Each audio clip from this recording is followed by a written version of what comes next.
ಮೀನುಗಾರಿಕೆ ಕ್ಷೇತ್ರದ ಸರ್ವತೋಮುಖ ಅಭಿವೃದ್ಧಿಗೆ ಮುಂದಿನ ವರ್ಷಗಳಲ್ಲಿ 3,000 ಕೋಟಿಗಳಷ್ಟು ಬೃಹತ್ ಗಾತ್ರದ ವಿವಿಧ ಯೋಜನೆಗಳನ್ನು ಅನುಷ್ಠಾನಗೊಳಿಸಲಾಗುವುದು. ಹೊನ್ನಾವರ ತಾಲೂಕಿನ ಮಂಕಿ ಕಾಸರಕೋಡದಲ್ಲಿ ಮೀನುಗಾರಿಕೆ ಸಂಶೋಧನಾ ಕೇಂದ್ರ ಸ್ಥಾಪನೆ ಮಾಡಲಾಗುವುದು.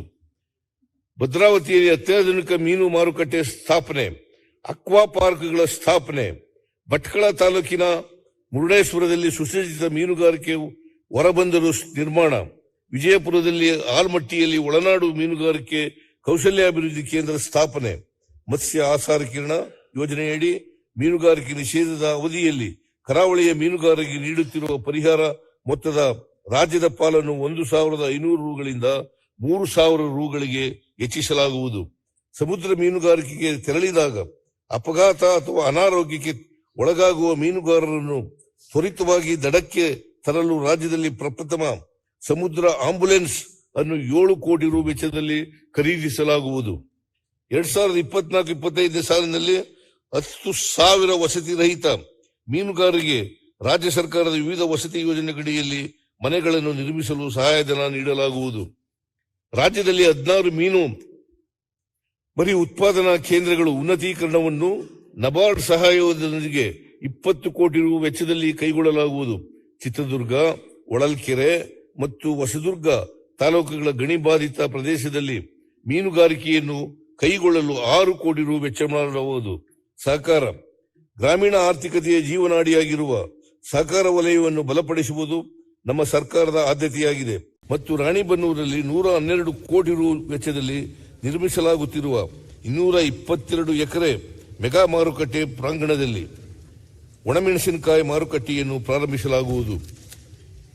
ಮಂಗಳೂರಿನ ನೆಲ್ಲಿಕಾಯಿ ರಸ್ತೆಯಲ್ಲಿರುವ ಮಾರುಕಟ್ಟೆಯಲ್ಲಿ 35 ಕೋಟಿ ರು ವೆಚ್ಚದಲ್ಲಿ ಅತ್ಯಾಧುನಿಕ ಕೃಷಿ ಸಂಕೀರ್ಣವನ್ನು ಸ್ಥಾಪಿಸಲಾಗುವುದು. ಕೃಷಿ ಉತ್ಪನ್ನ ಮಾರುಕಟ್ಟೆ ಸಮಿತಿಗಳ ಎಲ್ಲ ಕಾರ್ಯಚಟುವಟಿಕೆಗಳನ್ನು 10 ಕೋಟಿ ರು ವೆಚ್ಚದಲ್ಲಿ ಡಿಜಿಟೈಸ್ ಮಾಡಲಾಗುವುದು.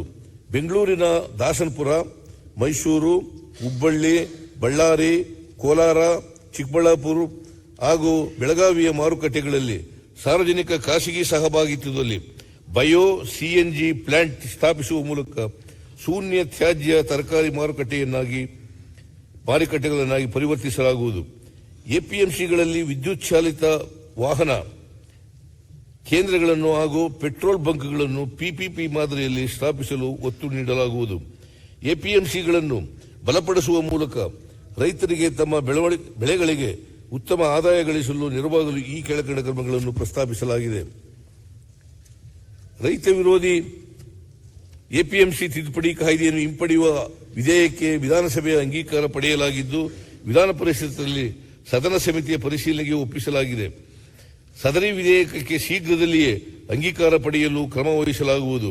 ರಾಜ್ಯದಲ್ಲಿ ಆರ್ಥಿಕವಾಗಿ ದುರ್ಬಲವಾಗಿರುವ ಮಾರುಕಟ್ಟೆ ಸಮಿತಿಗಳಿಗೆ ಅನುದಾನ ಒದಗಿಸಲು ಆರ್ಥಿಕವಾಗಿ ಸುಸ್ಥಿತಿಯಲ್ಲಿರುವ ಸಮಿತಿಗಳಿಂದ ವಂತಿಗೆಯನ್ನು ಪಡೆಯುವ ಮೂಲಕ ಮಾರುಕಟ್ಟೆ ಅಭಿವೃದ್ಧಿ ಸಹಾಯ ನಿಧಿ ಸ್ಥಾಪಿಸಲು ಕಾನೂನು ರಚಿಸಲಾಗುವುದು.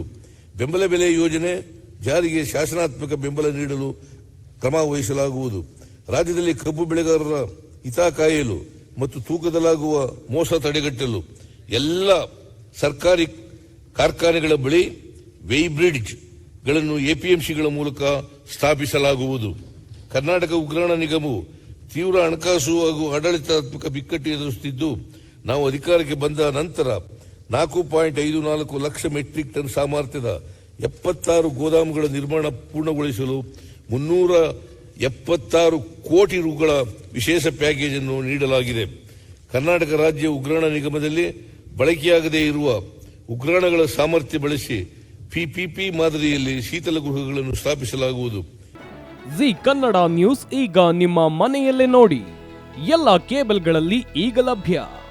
ಸನ್ direct 292, Jio TV 1334, U digital 162, city cable 51, GTPL 17, Abhishek cables 821, rock line telecommunication 51, Shri Basaveshwara number 60, Vinayaka digital number 53, in digital number 896ರಲ್ಲಿ.